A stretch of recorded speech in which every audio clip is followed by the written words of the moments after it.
Hello friends, आपका बहुत बहुत स्वागत है हमारे चैनल सरकारी नौकरी में। रात के 9 बज चुके हैं और आज 30 सितंबर 2022 की करंट अफेयर्स का टाइम हो चुका है। तो जो भी स्टूडेंट गवर्नमेंट जॉब की प्रिपरेशन कर रहे हैं तो करंट जीके तो भाई पढ़नी ही पड़ेगी। तो क्यों ना डेली 30 क्वेश्चन करंट जीके के याद किए जाए। तो आज की करंट जीके में इन 30 क्वेश्चनों से बाहर किसी एग्जाम में नहीं पूछा जाएगा। तो चालू करने से पहले जो चैनल पर नए हैं चैनल को सब्सक्राइब कर लें, बेल आइकन प्रेस कर लें, क्योंकि इस तरह की एग्जाम से रिलेटेड वीडियो हम इस चैनल पर आपके लिए लाते रहते हैं। तो चलो आज का सेशन शुरू करते हैं आज की मोटिवेशन लाइन के साथ।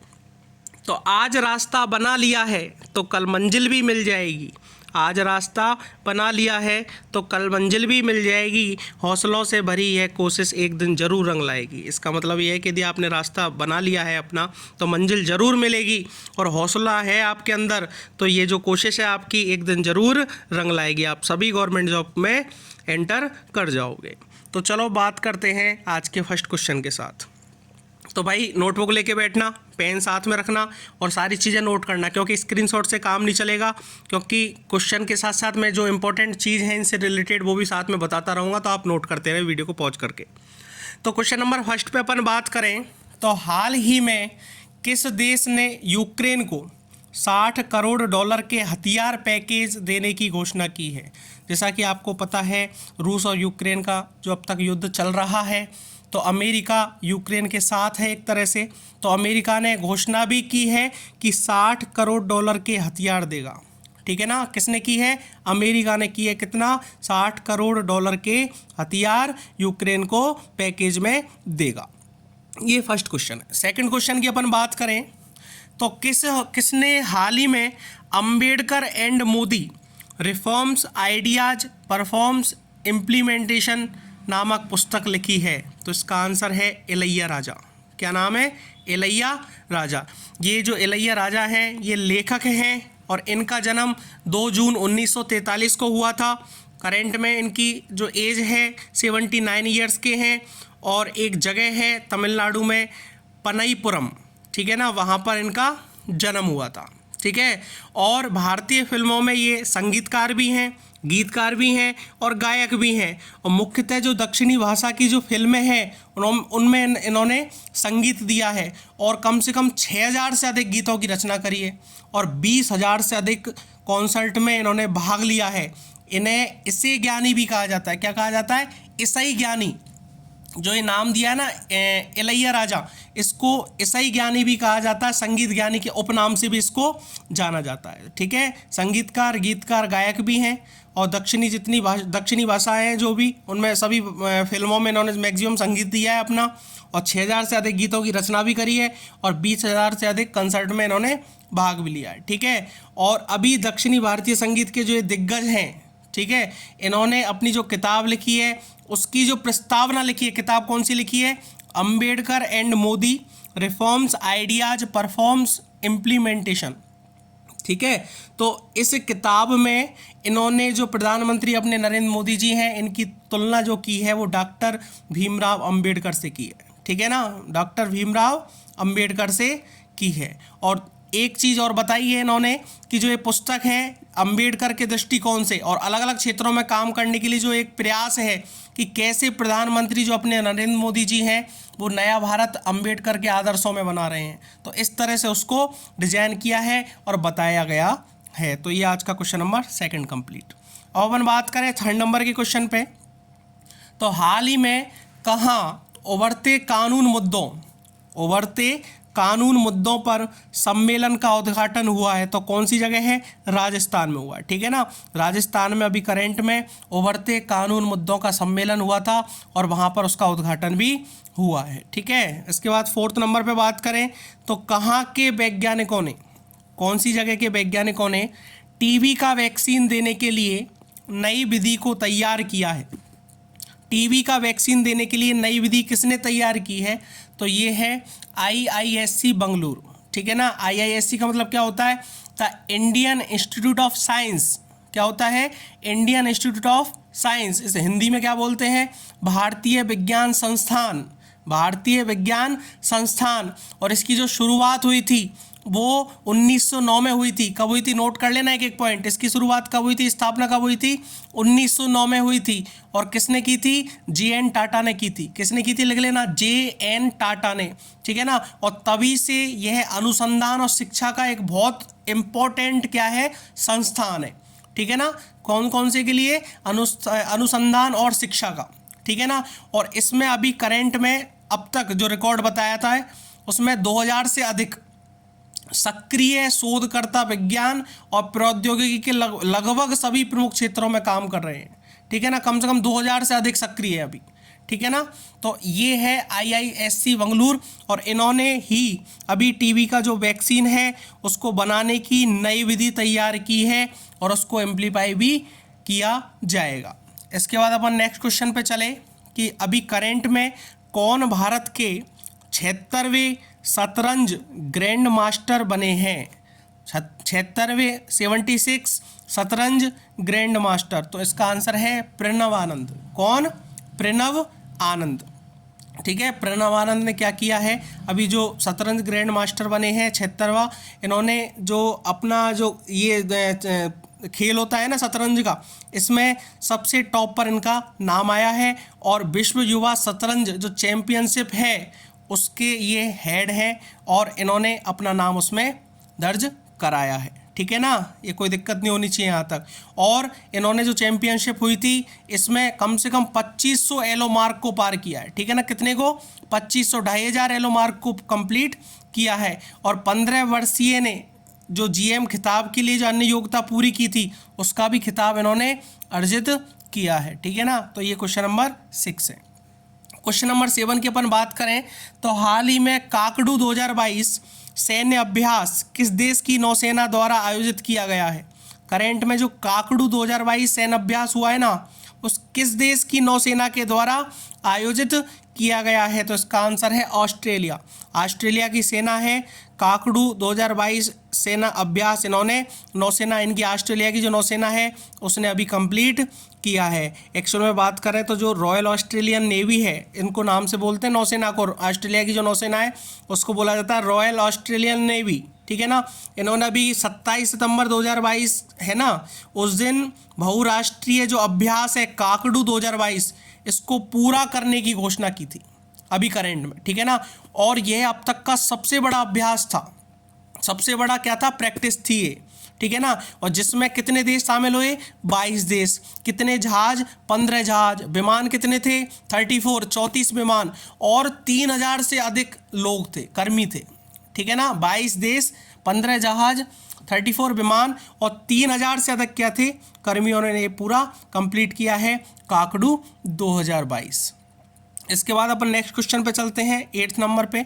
तो किस राज्य सरकार ने अपने सचिवालय का नाम डॉक्टर V.R. अम्बेडकर के नाम पर रखने की घोषणा की है। डॉक्टर भीमराव अम्बेडकर सचिवालय, कौन सा राज्य, तो वो है तेलंगाना। कौन सा राज्य भाई, तेलंगाना। तेलंगाना में क्या है कि जो तेलंगाना के मुख्यमंत्री हैं, कौन है, आपको पता होना चाहिए, चंद्रशेखर राव। नोट कर लेना इस बात को, जो तेलंगाना के मुख्यमंत्री हैं वो हैं चंद्रशेखर राव। इन्होंने डॉक्टर V.R. अम्बेडकर, जिनको बोला जाता है भीमराव अम्बेडकर के नाम पर एक नया एकीकृत, ठीक है ना, सचिवालय परिसर का नाम रखने की घोषणा की है।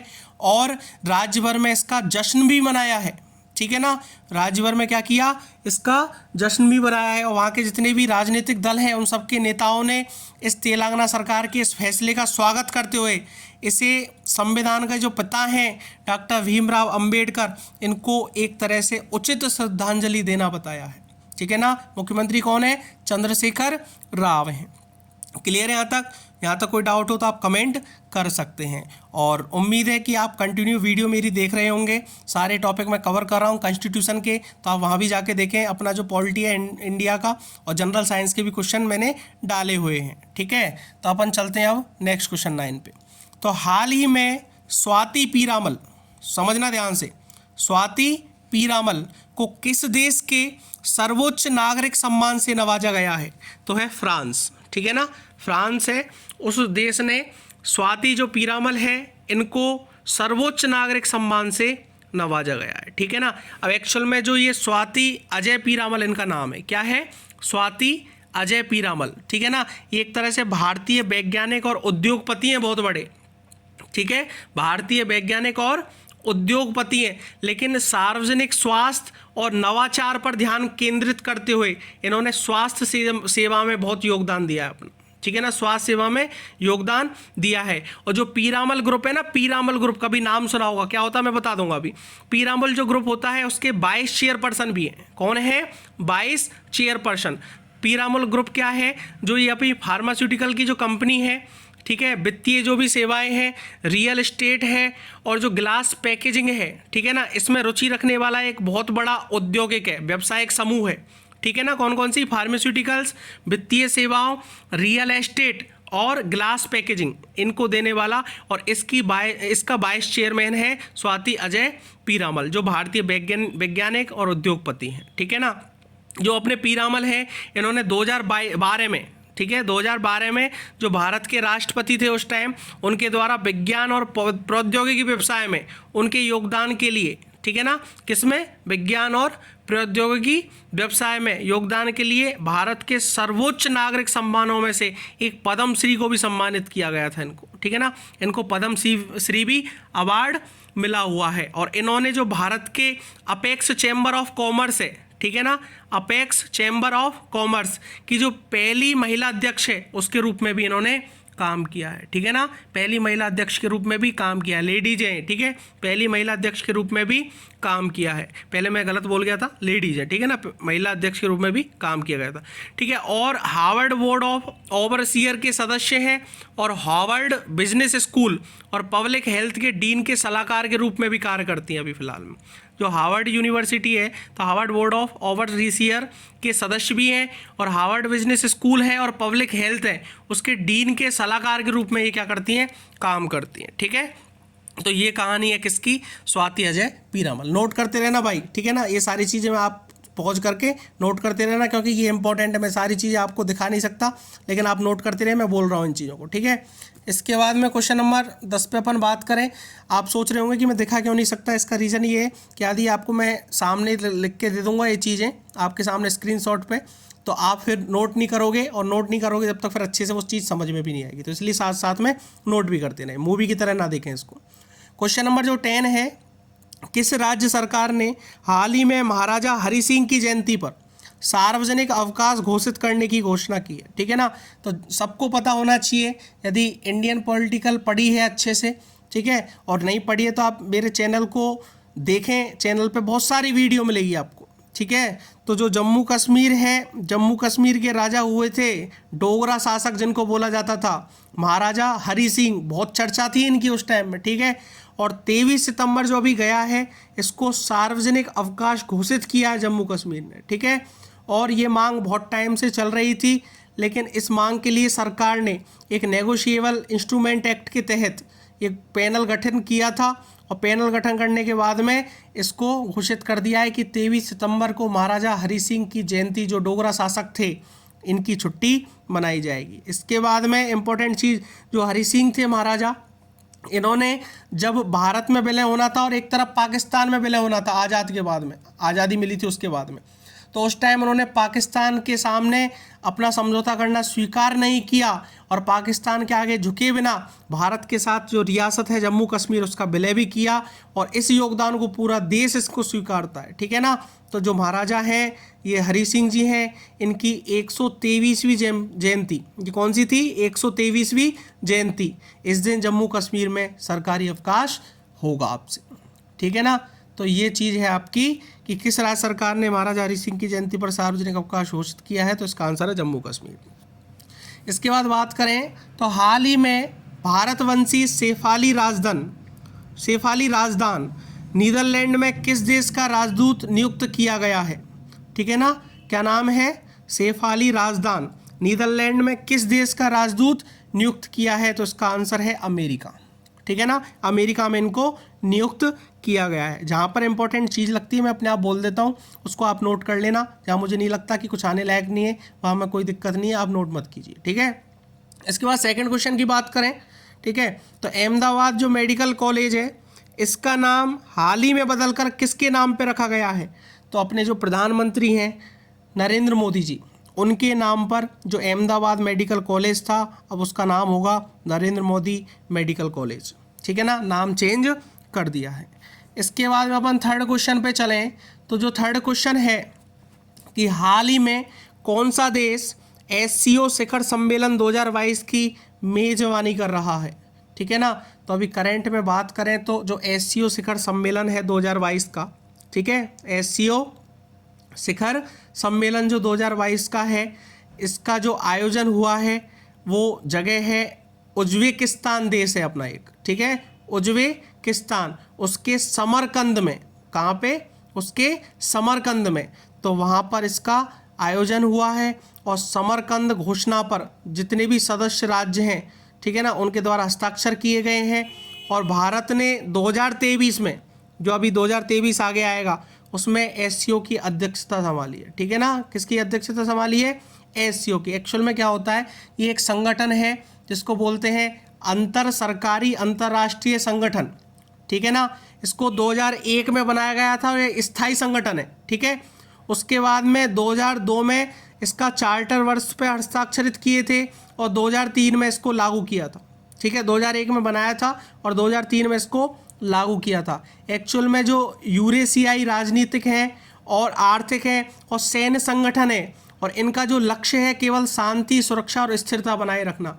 एक्चुअल में जो नाटो संगठन देश है उनके विपक्ष में रहता है ये। ठीक है ना, तो जो 9 सदस्यीय आर्थिक और सुरक्षा ब्लॉक है, सबसे बड़ा अंतर क्षेत्रीय अंतर्राष्ट्रीय संगठनों में से एक उभरा है ये वाला एससीओ। ठीक है, अब अपन बात करें कि इसमें जो भी देश होते हैं हर साल चेंज करके अध्यक्ष बनते हैं। ठीक है ना, किसी टाइम भारत से, किसी टाइम किसी दूसरे देश से, तो जितने भी देश हैं वो अध्यक्षता उनकी चेंज होती है। तो इस तरीके में 2023 में जो एससीओ का अध्यक्षता संभालेगा वो अपना भारत देश संभालेगा। ठीक है, इसके बाद क्वेश्चन नंबर 4 की बात करें तो किसने हाल ही में रामकृष्ण मिशन के जागृति कार्यक्रम का शुभारंभ किया है। ठीक है ना, अभी करंट में बात करें तो जो जागृति कार्यक्रम हुआ है इसका शुभारंभ किसने किया है, तो धर्मेंद्र प्रधान ने किया है। किसने किया है, धर्मेंद्र प्रधान। ये कौन है, तो ये अपने शिक्षा और कौशल विकास मंत्री हैं। कौन से मंत्री, शिक्षा और कौशल विकास मंत्री। ठीक है, धर्मेंद्र प्रधान, इन्होंने रामकृष्ण मिशन के जागृति कार्यक्रम का शुभारंभ किया है। अब इसके बाद नेक्स्ट क्वेश्चन पे बात करें 5th नंबर के पे, तो अभी हाल ही में किस राज्य सरकार ने SC ST और अन्य के लिए आरक्षण बढ़ाकर 77% किया है, तो इसका आंसर है झारखंड। क्या आंसर है, झारखंड। जो झारखंड राज्य है उसने अभी SC ST और जितने भी अन्य आरक्षण हैं उनको बढ़ाकर कितना कर दिया है, 77% कर दिया है। ठीक है, इसके बाद अपन नेक्स्ट क्वेश्चन पे चलें तो किस राज्य में हाल ही में मुख्यमंत्री नाश्ता योजना का शुभारंभ हुआ है। कौन सी योजना, मुख्यमंत्री नाश्ता योजना, नाम भी ऐसे रखे जाते हैं। ठीक है, तो देखो ये हुआ है तमिलनाडु में। ठीक है, जो तमिलनाडु सरकार है उन्होंने ये घोषणा की है। ठीक है, और जो तमिलनाडु की, देखो पहले छोटी सी चीज़ बता दूं, तमिलनाडु की राजधानी कौन सी है, चेन्नई है, नोट कर लेना। तमिलनाडु के जो मुख्यमंत्री हैं MK स्टालिन। कौन है, MK स्टालिन। और तमिलनाडु के जो राज्यपाल हैं वो हैं RN रवि। कौन है, RN रवि। नोट करते रहना साथ में। ठीक है, तो अभी तमिलनाडु सरकार ने क्या किया है कि जो 2022-23 के दौरान राज्य भर में 1 से लेके 5 तक के जितने भी स्कूल हैं, ठीक है ना, और 1st से लेके 5th तक जो बच्चे पढ़ते हैं, एक्चुअल में होता क्या है कि सुबह वो जल्दी आ जाते हैं घर से पढ़ने के लिए, तो उनका नाश्ता नहीं हो पाता, तो इसलिए ये नाश्ता का शुभारंभ किया है। ठीक है ना, 16 सितंबर को यह योजना चालू की है और कितने स्कूलों को दी है, 1545, 1545 स्कूलों को ये इन्फॉर्मेशन दी है कि नाश्ता कराया जाए। ठीक है ना, ये सुविधा वहाँ पर उपलब्ध कराई है। कि उन्होंने स्टालिन जो मुख्यमंत्री हैं उन्होंने छात्रों से ये भी कहा था कि जो सुबह नाश्ता छोड़कर स्कूल आ रहे हैं, इसलिए सरकार ने सरकारी स्कूलों में नाश्ता उपलब्ध कराने का फैसला किया है।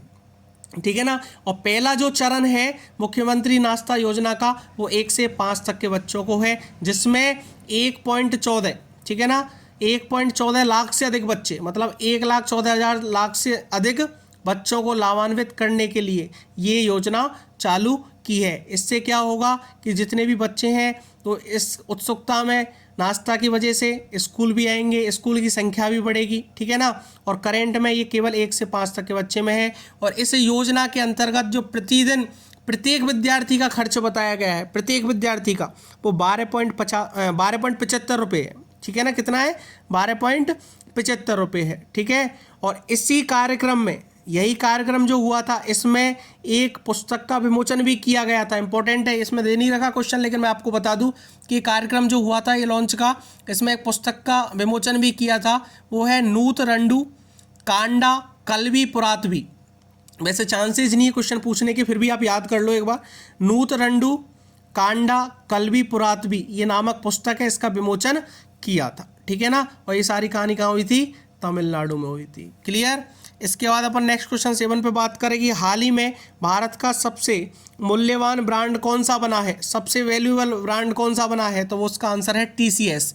जो TCS कंपनी है, समझना ध्यान से, TCS जो कंपनी है, इसने अपनी जो ब्रांड वैल्यू है 2020 से लेकर और 2022 के बीच में 212% बढ़ाई है। कितनी? 212%। और कंपनी ने अभी जून का जो तिमाही के लिए नेट प्रॉफिट था ना, वो 5.2% की सालाना तेजी से बढ़ रहा है। और राजस्व में जो 16% की जोरदार बढ़ोतरी हो रही है, ठीक है ना। और जो बाजार में जो TCS का शेयर स्टॉक है वो कितना है?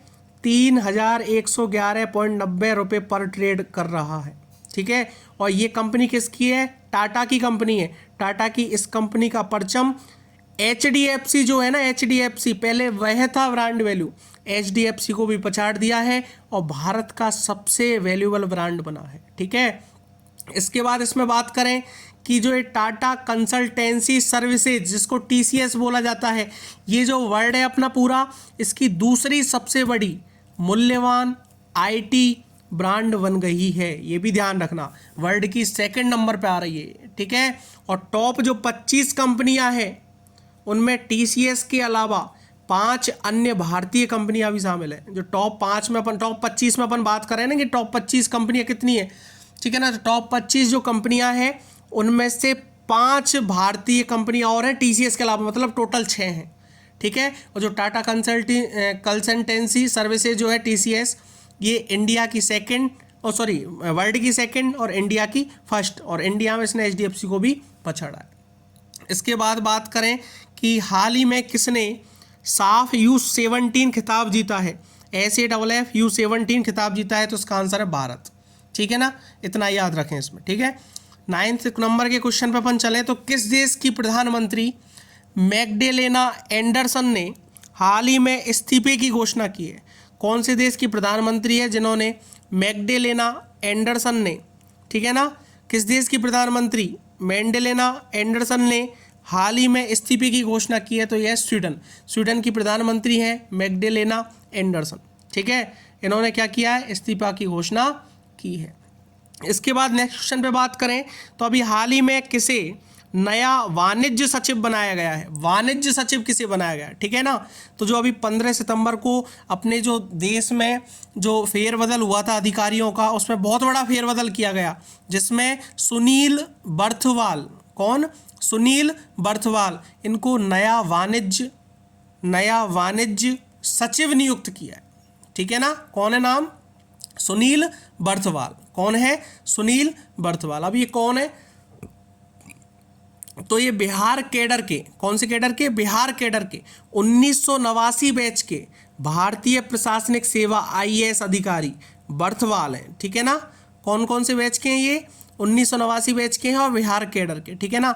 इनको अभी वाणिज्य सचिव नियुक्त किया है। और वह इससे पहले श्रम एवं रोजगार मंत्रालय में सचिव के पद पर तैनात थे। कौन से मंत्रालय में? श्रम एवं रोजगार मंत्रालय में सचिव के पद पर तैनात थे, ठीक है। इसके बाद अपन नेक्स्ट क्वेश्चन पे बात करें, क्वेश्चन नंबर 1 कि हाल ही में मिशन अमृत सरोवर के क्रियान्वयन में कौन शीर्ष पर रहा है? तो इसका आंसर है उत्तर प्रदेश, ठीक है ना। उत्तर प्रदेश जो मिशन अमृत सरोवर है, ठीक है ना, जो नदियों की साफ सफाई का मामला है, इसके क्रियान्वयन में सबसे ज़्यादा ऊपर यही रहा है उत्तर प्रदेश, ठीक है ना। उत्तर प्रदेश के मुख्यमंत्री कौन है भाई? योगी आदित्यनाथ, ठीक है। इसके बाद 2nd क्वेश्चन की बात करें तो किसने हाल ही में नई किताब रजनी के मंत्र लिखी है, ठीक है ना। अब आपको नाम अलग सा लग रहा होगा ना थोड़ा, रजनी के मंत्र, तो जो टॉलीवुड जो दक्षिणी फिल्म आती हैं उनके जो एक्टर हैं रजनीकांत, उनके नाम पे रखा गया है और उनके बारे में बताया गया है, ठीक है ना। तो क्या नाम है? पीसी बाला सुब्रमण्यम, ठीक है, पीसी बाला सुब्रमण्यम, ठीक है ना। इनको शॉर्ट फॉर्म में बोलते हैं पीसी बाला। इन्होंने अपनी एक नई किताब बनाई है रजनी के मंत्र, जिसमें life lessons from India's most loved superstar, ठीक है, ये जो रजनीकांत इनके बारे में बोला है, life lessons from India's most loved superstar, clear. और यह जो पुस्तक प्रकाशित की है, ये पब्लिशिंग की है किसने? जैको ने। जैको पब्लिशिंग हाउस, नोट करते रहना भाई, जैको पब्लिशिंग हाउस ने इनको प्रकाशित किया है। और जो पीसी वाला है, इनकी जो पहली किताब है रजनी की पंचतंत्र, पहले भी बनाई थी इन्होंने, अब रजनी के मंत्र हैं, पहले थी रजनी के पंचतंत्र और राजा कृष्णमूर्ति, ये पहली किताब है इनकी, ठीक है ना। और जो राष्ट्रीय बेस्ट सेलर बन गई है इस टाइम, करेंट में जो बेस्ट सेलर है ना, वो बुक बन चुकी है इनकी राजा कृष्णमूर्ति और रजनी के पंचतंत्र, ठीक है ना। और जो ग्रैंड ब्रांड रंजनी है, ठीक है ना, या रजनी की बात कर रहे हैं अपन, रजनी के मंत्र की, ठीक है ना। तो और ये जो एक किताब और है राम एन रामकृष्णन, ये दिसंबर 2022 में प्रकाशित की जाएगी, ठीक है ना। ये है पीसी बाला सुब्रमण्यम। मोस्टली इसमें इतना ही पूछा जाएगा कि किसने किताब लिखी है, तो पीसी बाला सुब्रमण्यम है, बाकी नोट करते रहे साथ में। क्वेश्चन नंबर 3 की बात करें कि हाल ही में किसने रोबोटिक सर्जरी, ठीक है, का शीर्ष सम्मान मिला है, ठीक है ना। रोबोटिक सर्जरी का शीर्ष सम्मान मिला है संदीप नायर को। किसको?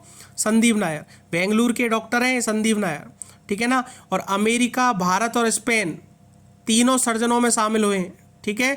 और अमेरिका के जो मिशिगन स्थित रोबोटिक सर्जरी इंस्टीट्यूट है ना, वहाँ के फाउंडेशन भी हैं, ठीक है। और जो फाउंडेशन कौन सा है वहाँ का, फाउंडर है फाउंडेशन कौन सा है वहाँ का, KS international robotic surgery innovation. इस प्रतियोगिता में इनको शीर्ष सम्मान भी मिला है, ठीक है। आगे बात समझ में। तो कौन से ऐसे प्रशिक्षण हैं जिनको भारत ने किस देश के साथ शीर्ष रोबोटिक सर्जरी का शीर्ष सम्मान मिला? मैं नेक्स्ट क्वेश्चन पे चला गया था, रोबोटिक सर्जरी का शीर्ष सम्मान मिला तो संदीप नायर को, ठीक है। इसके बाद 4 नंबर के क्वेश्चन पे बात करें तो राजनयिकों के प्रशिक्षण के लिए हाल ही में भारत ने किस देश के साथ समझौता किया है? तो मेडागास्कर ने। किसके साथ? मेडागास्कर के साथ समझौता किया है। इसके बाद नेक्स्ट क्वेश्चन पे चलें तो हाल ही में किस चिड़ियाघर को भारत का सर्वश्रेष्ठ चिड़ियाघर घोषित किया गया है?